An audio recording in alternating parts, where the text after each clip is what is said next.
इस देश का प्राइम मिनिस्टर देश से इंफॉर्मेशन छुपाना चाहता है। चेहरा दिखाने का कुछ और है, करने का कुछ और है। जैसे हाथी के दांत दिखाने के कुछ और खाने वाले कुछ और। गोयल को लगने लगा कि सुप्रीम कोर्ट जब मसीह को पकड़ सकती है, कभी मैं भी पकड़ा जाऊं, बुढ़ापा जेल में कटे। क्या होता है ना, जब मदारी का बंदर सही काम नहीं करता तो मदारी क्या करता है, उस बंदर को वापस जंगल में छोड़ देता, भागो तुम किसी काम के नहीं। इस आदमी का लगना गोयल का ये ऐसा ही था जैसे लव मैरिज फटाफट कर लेते हैं बच्चे बिना सोचे समझे, और फिर फटाफट डाइवोर्स भी ले लेते हैं।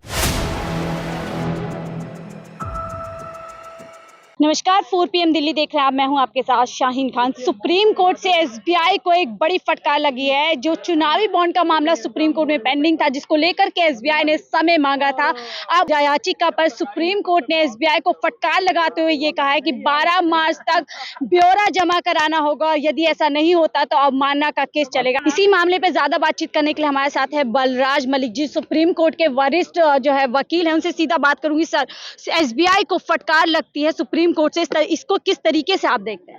देखो, एसबीआई को सही फटकार लगी है और ये जरूरी थी ये फटकार लगाना। इस देश की कोई भी संस्था, कोई भी आदमी, कोई भी पद पे बैठा हुआ आदमी देश के सामने इंफॉर्मेशन छुपाने की जरूरत कैसे कर सकता है, जो इंफॉर्मेशन उनके पास है। सुप्रीम कोर्ट ने जो आदेश दिया था, उस आदेश के विपरीत एप्लीकेशन बना के लोगों ने डाली कि हम टैली कर रहे हैं, जबकि सुप्रीम कोर्ट ने कहा था टैली वैली करने की कोई जरूरत नहीं, या टैली करने के लिए नहीं कहा था सुप्रीम कोर्ट ने कहा था जो इन्फॉर्मेशन आपके पास है उसको देश के सामने रखो, इलेक्शन कमीशन को दो एज इट इज, और वो अपने उस पर लगा देगी। देश अपने आप समझ लेगा, देश अपने आप टैली कर लेगा, तुम्हें टैली करने की जरूरत नहीं। वो बहाना बना के आए और सुप्रीम कोर्ट में उन्होंने हरी साल्वे एडवोकेट को, जो जाने माने वकील हैं, जो इंग्लैंड से ऑनलाइन करते हैं, मगर वो फिजिकली आगे बैठे थे कोर्ट में, सवेरे से आगे बैठ के, सबसे पहले आगे बैठ के थे। तो एक तरह से सुप्रीम कोर्ट में अब ये सोचा कि सुप्रीम कोर्ट प्रेशर में काम नहीं कर रही, तो कम से कम हरी साल्वे जैसे वकील को दिखा के प्रेशर में ला के इसको समय ले लो। ये समय लेना कुछ नहीं था, सच्चाई को छुपाने के लिए। ये एक तरह से एसबीआई की पटिशन नहीं थी, ये गवर्नमेंट ऑफ इंडिया की पटिशन थी। एक तरह से ये पीएमओ की पटिशन थी। आपके एसबीआई पीएमओ को बचाने की कोशिश? हाँ, पीएमओ को बचाने के लिए। और पीएमओ में भी कौन, पीएमओ में कोई आदेश नहीं दे सकता प्राइम मिनिस्टर की इच्छा के बिना। ये सारा का सारा खेल प्राइम मिनिस्टर के द्वारा लिखा हुआ, किया हुआ, डायरेक्शन किया हुआ, सब कुछ वहां से हो रहा है ये खेल, और देश के फंडामेंटल राइट के खिलाफ है। इससे ये पता चलता है इस देश का प्राइम मिनिस्टर देश से इंफॉर्मेशन छुपाना चाहता है। चेहरा दिखाने का कुछ और है, करने का कुछ और है। जैसे हाथी के दांत दिखाने के कुछ और खाने वाले कुछ और। तो इस तरह से धोखा देश के साथ हो रहा था। देश की जनता ने अब इस बात को पकड़ लिया है।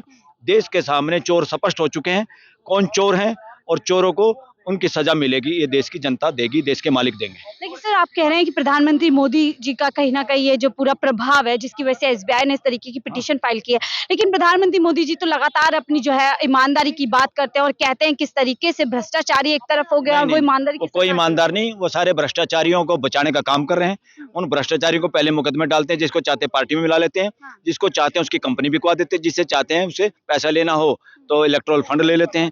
2 नंबर में बहुत सारा पैसा लिया है इन लोगों ने देश की जनता से और कंपनियों से, और उन्हीं कंपनियों को चोर दरवाजे से कर्जे माफ किए गए हैं। देश के किसानों को उनको मेहनत का पैसा नहीं दिया जा रहा, उनको जानबूझ के गरीब रखने की कोशिश है। उनकी जमीनें हड़पने के लिए कानून बनाए थे, चोरी चकारी से ज्यादातर एमपीओ को सस्पेंड करके, और मेजोरिटी से उन्हीं को, क्योंकि बीजेपी के एमपी स्वतंत्र नहीं है, वो पार्टी के दल बदल कानून के तहत पंगु हैं, और उनको विप के जरिए, सांटे के जरिए, लाठी के जरिए, जानवरों की तरह हाँक के कानून पास करवा लिया चोरी चकारी से। तो देश सब कुछ समझ गया। और एक छोटी सी रेल का उद्घाटन भी करना, वो भी प्राइम मिनिस्टर, एक सड़क का उद्घाटन करना, वो भी प्राइम मिनिस्टर। इन्होंने तो बरगद के वृक्ष की तरह से अपने नीचे कोई नेता भी पैदा नहीं होना दिया। बीजेपी में सारे के सारे नेताओं का एक तरह से खत्म करने का और काम हुआ है। 400 पार का जो नारा दिया जा रहा है, वो किस बुनियाद का नारा था? इसीलिए तो था मिस्टर गोयल के भरोसे, और गोयल ने वो बात मानी, डर गया बेचारा गोयल। गोयल को लगने लगा कि सुप्रीम कोर्ट जब मसीह को पकड़ सकती है, कभी मैं भी पकड़ा जाऊं, बुढ़ापा जेल में कटे। उसने कहा मैं ऐसा नहीं कर पाऊंगा। तो उन्होंने कहा, फिर क्या होता है ना, जब मदारी का बंदर सही काम नहीं करता तो मदारी क्या करता है, उस बंदर को वापस जंगल में छोड़ देता, भागो तुम किसी काम के नहीं, तुम मेरी बात नहीं मानते, तमाशा में दिखाना है, पैसे जो कमाने हैं, वोट जो लेनी है। तो ऐसे मदारी को चुपचाप कह दिया भागो, इस्तीफा दो। बेचारे ने डरते हुए ने इस्तीफा दे दिया। इस्तीफा भी अपनी मर्जी से नहीं दिया, और वो टेंशन में था वो आदमी कई दिन से। अगर इसकी जांच पड़ताल सही हो तो ये जांच पीएमओ तक जाएगी। पीएमओ ही लगाने वाला जल्दबाजी में, पीएमओ ही हटाने वाला पीएम, और पीएम एक तरह से इस आदमी का लगना, गोयल का ये ऐसा ही था जैसे लव मैरिज फटाफट कर लेते हैं बच्चे बिना सोचे समझे, और फिर फटाफट डाइवोर्स भी ले लेते हैं। इसका बेचारे का लव मैरिज भी इनके इशारे पे हुआ, क्या हो तुम्हें कमिश्नर बनाते हैं, अब कहा तुम हमारे किसी काम के नहीं, भागो इस्तीफा दो। इस वजह से अदरवाइज देश को जानने का अधिकार है कौन है ये आदमी, क्यों इसको इस्तीफा देना पड़ा, क्या कारण है, किसने प्रेशर बनाया, कौन गलत काम करवाना चाहता था, ये देश का जानने का अधिकार है। पर देश एक तरह से जान तो गया ही है। देश ने चोरों को पहचान लिया है, चोरों को उनकी सजा तो लगातार कह रहा है कि चाहिए तो मोदी, आएगा तो मोदी। नहीं, वो नहीं कह रहे, ये मीडिया कर रहा है। जो मीडिया मेन स्ट्रीम मीडिया है, ये लोग देश का पैसा खा गए, इनके मालिकों का पैसा सरकार ने माफ किया है, इनको 2 नंबर के गलत तरीके से फायदे पहुंचाए हैं कंपनियों के जरिए, देश की कंपनियां बेच के। ये उन्हीं लोगों का मीडिया है, और देश में जितना एडवर्टाइजमेंट का पैसा सरकार खर्च करती है वो देश के एक एक आदमी का पैसा है। उसका पैसा, देश का पैसा, और खबर दिखाते हैं खाली सरकार की, खाली मोदी की, मोदी 400 पार, मोदी फलाना पार, और पार वाला मामला गड़बड़ हो गया, इस्तीफा ले लिया। अब 2 रबड़ स्टैंप को अब एक तरह से मदारी 2 नए बंदर ढूंढने की कोशिश में है, और वो दो जो इसके इशारे पे नाचे, कोई भी इशारे पे नाचेगा। अब रीढ़ की हड्डी दिखाई है सुप्रीम कोर्ट ने, खासतौर पे क्रेडिट जाता है चीफ जस्टिस को भी और जजों को भी जाता है, जो अच्छे जज हैं। जो जज प्रेशर में थे वो भी समझ गए हैं कि प्रेशर में रहने का कोई फायदा नहीं, देश के संविधान की रक्षा का काम करो। बिल्कुल सर, ये एसबीआई का जो आज एसबीआई को लेकर जो फैसला आया वो जनता के हित में किस तरीके से माना चाहिए, क्योंकि 24 का चुनाव नजदीक है। जनता के हित में इसलिए है कि जनता अपने नुमाइंदे चुनने से पहले उनको उनके बारे में पूरा पता होना चाहिए। इसलिए जो सत्ता में है, जिनके गीत मेन स्ट्रीम मीडिया गा रहा है, देश के पैसे से, एडवर्टाइजमेंट से मीडिया फल फूल रहा है, देश का पैसा गीत एक आदमी के गा रहा है, झूठे गा रहा है, जो पहले ही चोरी चकारी से, ईवीएम की चोरी से बने हुए एमपी हैं, वो बोल नहीं पा रहे, और पीएम एक तरह से प्रेशर डाल के जेब से पर्ची निकाल के सीएम बना रहा है। और वो सीएम बनाने वाले लोग भी, जो वहाँ के एस्टेब्लिश नेता, वो डर जाते हैं। क्यों डर जाते हैं? उनको पता है, उनको ये कहा जाता है तुम वोटों से नहीं जीते, हमने ईवीएम से गड़बड़ करके तुम्हें जिताया, चुप रहो, चुपचाप मौज करो, हम जिसको चाहते हैं उसको सीएम बनाएंगे, रबड़ स्टैम्प को बनाएंगे, जो हमारा जो चाहे वो करेंगे। और वो सारे के सारे तोड़ फोड़ करके सरकार क्यों बनाना चाहते? हर स्टेट में गड़बड़ करने के लिए, ताकि वहाँ अधिकारी भी हमारी मर्जी से हों, और वो अधिकारी कोई ईमानदारी से पेश ना आए, देश को बता ना पाए, ईवीएम से गड़बड़ करके इलेक्शन जीत जाए।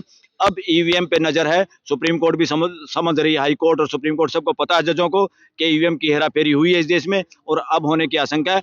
अब उस ठगी में वो लग गया, पाड़ लग गया है, उस ठगी को लगने के चांसेस कम हो रहे हैं। अब ये तिल मिलाए हुए डर रहे हैं, ये कुछ भी देश में पंगा भी हो सकता है, देश में कुछ भी हो सकता है। इसीलिए देश की सारी जनता से हाथ जोड़ के अनुरोध है, कुछ भी हो जाए, रिएक्शन नहीं करना है, ना झगड़ना है, ना बोलना है, आराम से समझना है।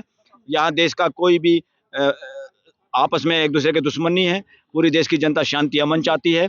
चंद लोग हैं जिनको भगत कुछ नहीं, जो अनड्यू बेनिफिट उठाते हैं, वो भगत है।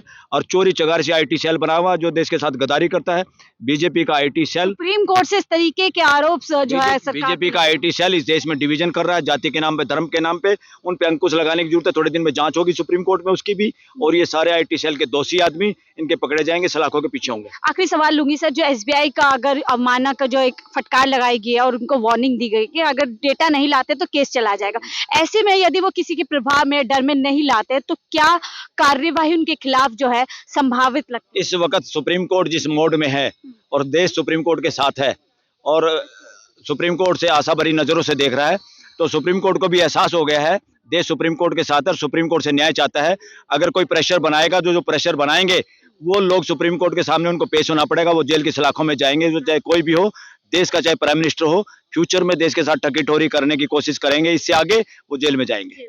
बहुत बड़ा देखिए यहाँ से जो है ऐलान किया जा रहा है सुप्रीम कोर्ट से। सुप्रीम कोर्ट के वरिष्ठ वकील थे बलराज मलिक जी, जो यहाँ से बता रहे हैं कि एक बड़ा फैसला सुप्रीम कोर्ट ने लिया, और जब आने वाला जो वक्त है वो कहीं ना कहीं सरकार और एसबीआई जैसी बड़ी एजेंसियों के लिए अच्छा नहीं होने वाला है। फिलहाल इस तरीके की जानकारी उन्हें दीजिए, मुझे दीजिए इजाजत। मैं शाहीन खान, 4 PM दिल्ली के लिए।